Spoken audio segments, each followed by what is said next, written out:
So the last type of multiplying fraction problem that we're going to be looking at in this foldable is when you have a fraction times a mixed number. When this happens, you want to convert your mixed number into an improper fraction first.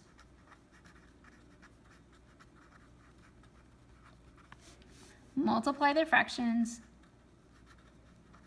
and then simplify. So here we have an example of a mixed number. We need to change it to improper first. Remember, we're going to do that using around the world, Texas, however you want to remember that. 2 times 3 is 6. Add the 1 to get 7. So that's where the 7 over 2 came. 4 over 6 is not improper or a whole number or a mixed number, so we just leave it as the fraction that it is. And then we multiply straight across. Top times the top is 7 times 4 is 28. 2 times 6, bottom times the bottom, is 12. As always, we want to simplify. These are both divisible by 4.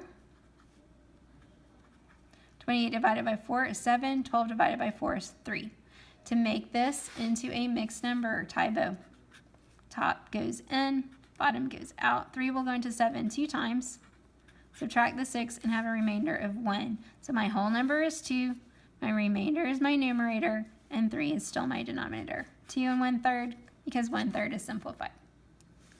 Again, I like you to have another example for you to try, so we're going to do one off to the side here. Let's try, okay, how about this? What if I had 1 7/8 times 2 2/5? So in this case, you have an mixed number times a mixed number. So you need to change both of these into improper fractions. Again, if you want to pause the video and see if you can get the right answer first and check with mine, that's a great idea. I'm going to go ahead and keep going. 8 times 1 is 8, plus 7 is 15, over 8.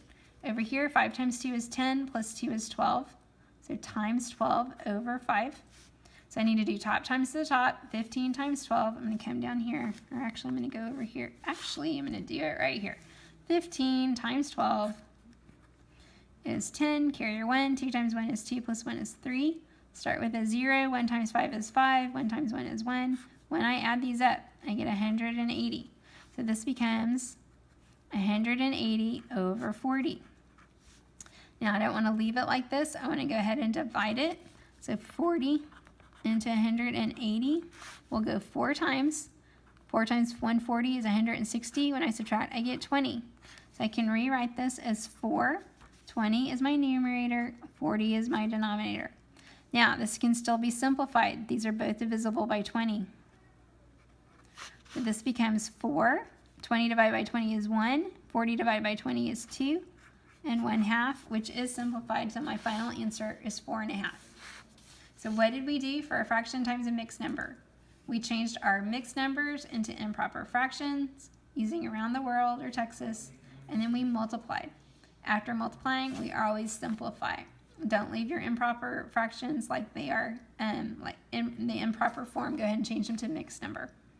Okay, so the last thing about multiplying fractions that you may be asked about is some following situations. They want to know, when you multiply a fraction times each of these things, does the product increase the fraction, decrease the fraction, or even does it stay the same? So we're going to do an example of all of these so that you can see what's happening for each one. If you're ever asked this question like on a test and you've forgotten what happens, then you can always make up your own problem to see what happens in order to answer the question correctly. So I need a fraction times a fraction. I'm just going to make up a problem. 1/2 times 1/4. I know how to multiply this now. Top times the top, bottom times the bottom. I know that I get 1/8. So what I'm doing is I started with 1/2, and after multiplying by a fraction, it became 1/8. So did that 1/2, did it increase, decrease, or stay the same? Well, it obviously didn't stay the same. 1/2 is not the same thing as 1/8. Is 1/2 bigger or smaller than 1/8? Well, 1/2, think a half a sandwich compared to an eighth of a sandwich. Half is bigger. So 1/2 actually decreased when I multiplied it by 1/4. So a fraction times a fraction causes the fraction to decrease. The next situation is a fraction times a mixed number. So let's try 1/2 times 2.5. That's my mixed number. So when that happens, what do? I make this improper. So that's 5 2 times 2 is 4 plus 1 over 2. This becomes 5 over 4. I can divide top and bottom out. 4 into 5, it'll go once with a remainder of 1. So this becomes 1 and 1 over 4. All right, so again, I'm starting with 1/2 and seeing that it became 1 and 1/4. So did it stay the same? Obviously not. Did it get smaller? No, 1 whole is more than 1/2. It went up, it increased. So a fraction times a mixed number will increase the fraction. What about a fraction times an improper fraction? If I have 1/2 times, let's say, 5/2, then what I get when I multiply, remember improper is larger numerator over smaller denominator. So this is improper. Multiply across 5 over 4. That's what I just had here. It became 1 and 1/4. So I went from 1/2 to 1/4. Again, did that increase or decrease? It increased. And really, it makes sense that these two would be the same because a mixed number and an improper fraction are just two ways to write the same number. So they should do the same thing. Both of them increased the fraction. And then the last situation is a fraction times 1.